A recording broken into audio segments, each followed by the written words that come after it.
In 1924, silent film star Evelyn Hart was one of the most enigmatic actresses of her era. In a time when emotions had to be expressed without a single spoken word, her face could convey entire stories. Audiences adored her, but there was always something about Evelyn that felt out of place. On set, she often seemed distracted, as if her thoughts drifted somewhere far darker than the glamorous world around her. Some said she was dreamy, others said she was terrified, but those closest to her knew one thing for certain. Evelyn had a severe, irrational fear of birds. It wasn't a normal phobia, she reacted to them with absolute panic. A single stray feather on set could send her trembling off stage. Outdoor shoots were a nightmare. She refused them unless the entire area had been inspected and cleared. "If I could," she once said, "I would film every scene in a locked room with no windows." In November of 1924, during what was supposed to be a light-hearted interview for a film magazine, Evelyn said something that, in hindsight, feels like a warning no one took seriously.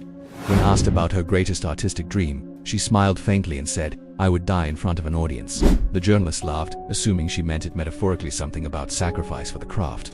But Evelyn's smile faded instantly. "You'll understand," she said quietly, "when the time comes." She tried to have the line removed from the article, but it was too late.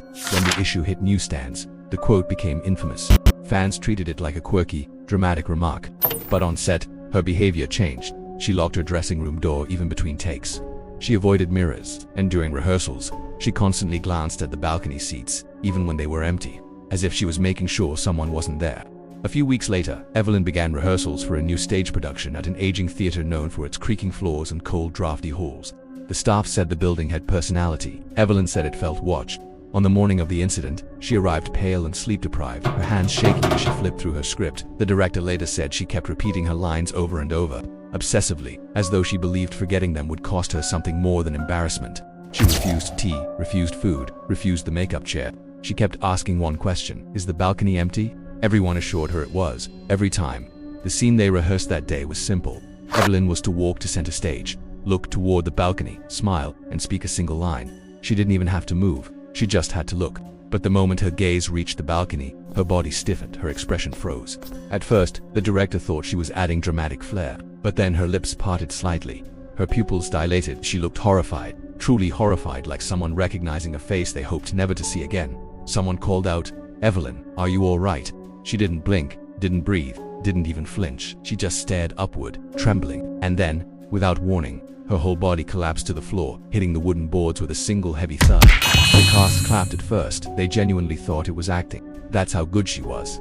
But when she didn't move, didn't respond, didn't even twitch, panic spread. One actress knelt beside her, checked for breathing, and heard a faint whisper coming from Evelyn's barely moving lips.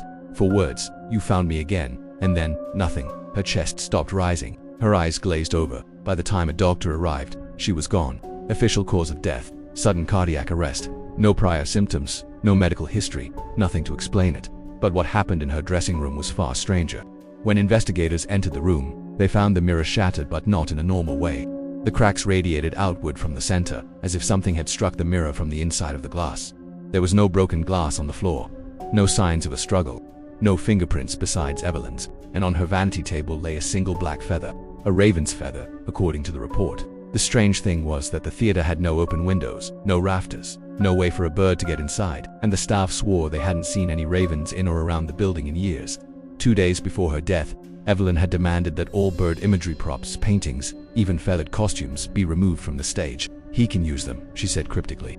When asked who he was, she only shook her head. After her death, the theater gained a reputation no one wanted. The night watchman quit after claiming he heard tapping on the inside of Evelyn's broken mirror. Not tapping on the frame, tapping from the glass itself, as though someone inside was trying to get out. He also said he saw a woman's silhouette standing on the balcony long after the lights were turned off. His final shift ended with him tossing his keys on the manager's desk and saying, "I'm not staying here another night. She's not alone up there." About a year later, Evelyn's sister handed over her personal diary. Not all pages were made public, but the ones that leaked told a deeply disturbing story. One entry read, "He returns, he always returns, he always finds me, and he always starts from the balcony." Another read, "The birds come first, the feather is his warning, then the mirror." Those lines were the last she ever wrote. The remaining pages mysteriously went missing before the diary reached the archives. Today, the theater still stands. Modern staff insist the balcony seats are colder than the rest of the room, sometimes by several degrees. Actors rehearsing late at night claim they hear something shifting behind them, something light, something like the soft drag of a feather on wood. And the dressing room where Evelyn died remains locked. Not by rule, but because anyone who tries to spend time inside says they feel someone staring at them from the mirror's cracks. Every few months, someone reports finding a single black feather on the vanity table, identical to the one found the day Evelyn died.